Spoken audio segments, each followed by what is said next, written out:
India में आई जो है वो तू है और मैं हूँ आई फॉर इंडिया। नमस्कार, 95 बिग FM तुम्ही ऐकत आहात. आय फॉर इंडिया या आपल्या सेगमेंटमध्ये आज आपल्याशी बोलण्याकरता आहेत आपल्या पिंपरी चिंचवड येथील रहिवासी माधव पाटील. सर, तुमचं स्वागत आहे बिग FM वर. धन्यवाद सर. माधवजी, आपण इंजिनिअरिंग कम्प्लीट केलं? Yes sir. आपण LLB सुद्धा कम्प्लीट केलं? हो सर. आपण MBA इन फायनान्स सुद्धा कम्प्लीट केलं? Yes sir. आणि आता आपण PhD ची पण तयारी करत आहात? Yes sir. शिक्षणाप्रती एवढी ओढ का माधवजी?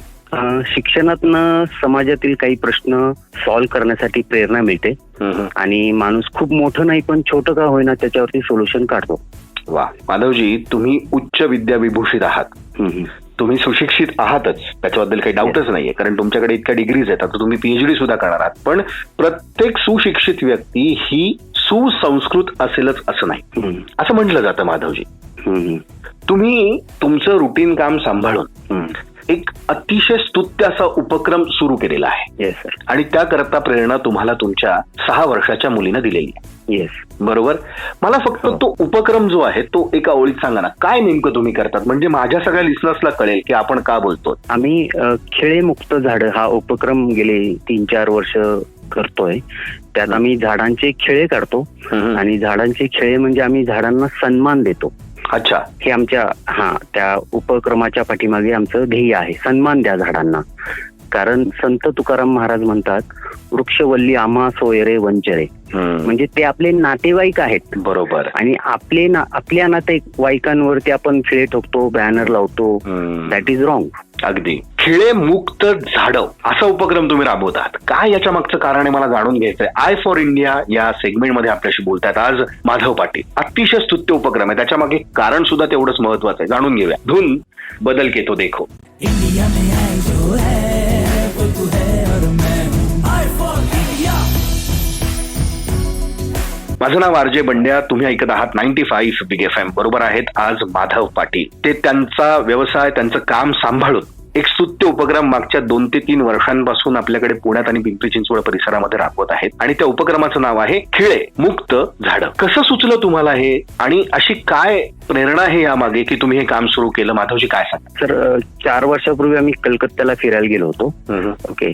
एक 10-12 दिवस जायचं आहे. त्यामुळं घरातील ज्या काही कुंड्या आहेत किंवा तुळस आहे त्याला आम्ही 2 लिटरच्या प्लास्टिकच्या बाटल्या असतात, तर त्या पाणी भरून ठेवल्या आणि ठिबक सिंचन डोक्यात होतं. सो ते टाचणीने त्याला बीळ पाडलं. त्यावेळेस माझी मुलं माझ्यासोबतच होती आणि थोडस जास्त शिकल्यामुळे आम्ही झाकण काढायचं विसरलो. ओके. आणि 12-15 दिवसानंतर आल्यानंतर टेरेसचं दार उघडलं आम्हाला दिसलं की अरे बापरे, सगळ्या झाडांची पानं सुकलेली आहेत. माझी मुलगी आहे हिरकणी. पहिला डायलॉग तिने मारला, पप्पा आपण झाडांना मारलं.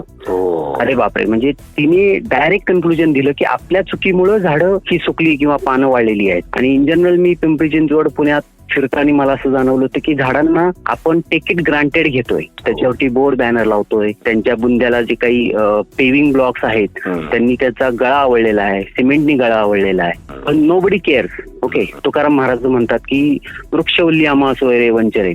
पण हे कुठेतरी होत नाहीये, हे दिसत नाहीये.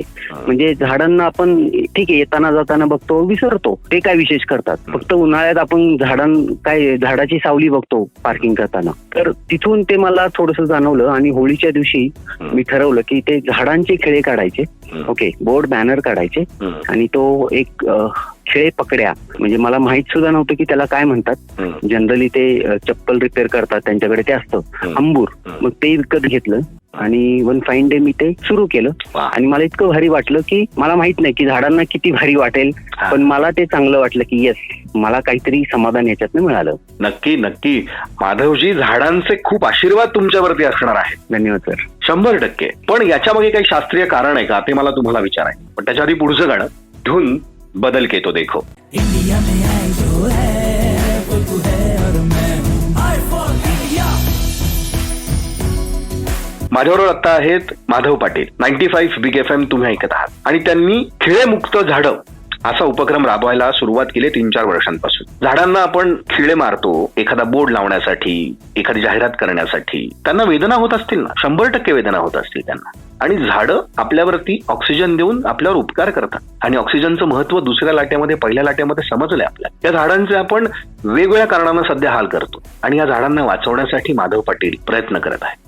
खिळेमुक्त झाडं हा उपक्रम माधवजी आपण करत आहात. झाडांना जी त्रास देण्याची ही पद्धत आहे खिळे मारणं, ती खिळे काढणं का गरजेचं, म्हणजे त्याच्यामध्ये काही शास्त्रीय कारण आहे? सर तुम्हाला सांगतो, आपले सायंटिस्ट जगदीशचंद्र बोस करेक्ट यांनी अनेक प्रयोगांती सिद्ध केलेलं आहे की झाडांना सुद्धा संवेदना असतात, भावना असतात, ते सुद्धा हसतात, रडतात. आणि हे सगळं असताना, आपण शिकलेलो असताना सुद्धा आपण त्यांना खिळे मारतो.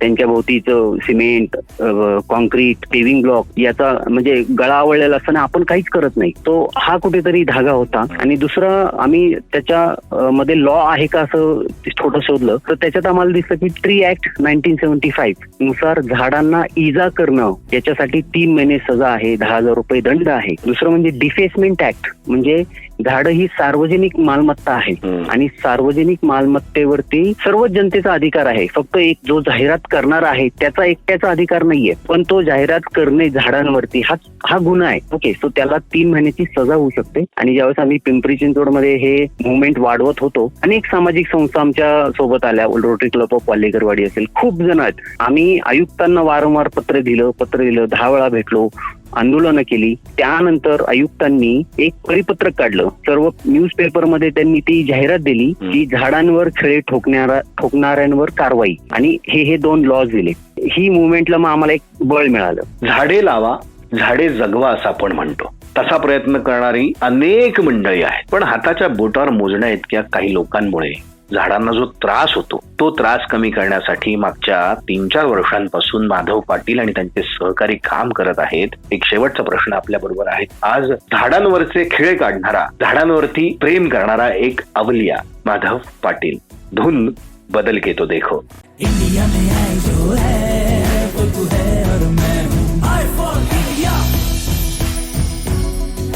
नमस्कार, माझं नाव आहे आर.जे. बंड्या. तुम्ही ऐकत आहात 95 बिग FM. अतिशय सुंदर मुद्दा मांडलाय आज आय फॉर इंडिया या सेगमेंटमध्ये माधव पाटलांनी. झाडं ही सार्वजनिक मालमत्ता आहे. ही सार्वजनिक मालमत्ता, आणि तिचं नुकसान जर कोणी करत असेल तर ते सार्वजनिक मालमत्तेचं नुकसान यासाठी जो कायदा आहे तर त्या कायद्याअंतर्गत ती मोठी चूक ठरते. बरोबर माधवजी? Yes sir, yes. झाडांवरचे खिळे काढून त्यांना आणखीन थोडासा मोकळा श्वास कसा घेता येईल, जी झाडं आपल्या श्वासाला कारणीभूत आहेत, त्यांच्यासाठी तुम्ही प्रयत्न करत आहात. तरुणांना तुम्हाला काय आवाहन करायचं आहे? सर, तरुणांना मी सांगेल की ग्लोबल वॉर्मिंग, क्लायमेट चेंज हे होत आहे.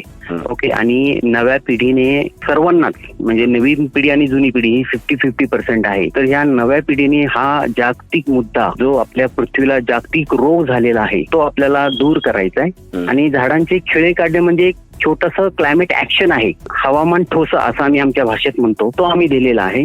आणि आमची आंघोळची गोळी संस्थेमार्फत आम्ही असे अनेक उपक्रम करतो की ज्यातनं नैसर्गिक संसाधनं कमीत कमी वापरली जातील. म्हणजे आम्ही डोंगराला आग लागली पळा पळा पळा, म्हणजे यात कचऱ्याला जी आगी लावतात तो ते आम्ही स्वतः विझवलेल्या आहेत. कचऱ्याला आगी का लावू नये हे पण आम्ही सांगतो. लिफ्टची तह केला मी, लिफ्ट वापरू नका. म्हणजे तरुणांना मी आवाहन करेल की तुम्हाला जर पृथ्वीवर प्रेम आहे, किंवा ज्ञानेश्वर महाराज म्हणतात हे विश्वची माझे घर, तर त्याप्रमाणे लिफ्ट वापरू नका. तुम्ही 4थ्या मजल्यावर 7व्या मजल्यावर राहत असाल, ठीक आहे, जाताना नाही, पण येताना तरी लिफ्टचा वापर कमी करा किंवा वापरू नका. सो अशा छोट्या छोट्या गोष्टी आहेत.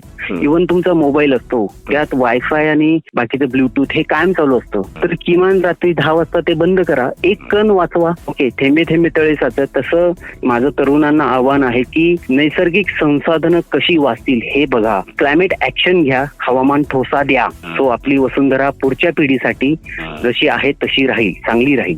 वा, तरुणांनो, तुम्ही तरुण आहात माधवजी, मी सुद्धा आहे, तेव्हा हे पुढचं वाक्य सगळ्यांनाच लागू पडतं. वसुंधरेची हाक आपण ऐकूया. जर आपण ती ऐकली नाही तर आपले आणि आपल्या पुढच्या पिढीचे हाल झाल्याशिवाय राहणार नाही. माधवजी, तुम्ही बोललात, वेळ दिलात, त्याबद्दल मी तुमचं मनापासून आभारी आहे. Yes sir, yes. धन्यवाद सर. धुन बदल के तो देखो.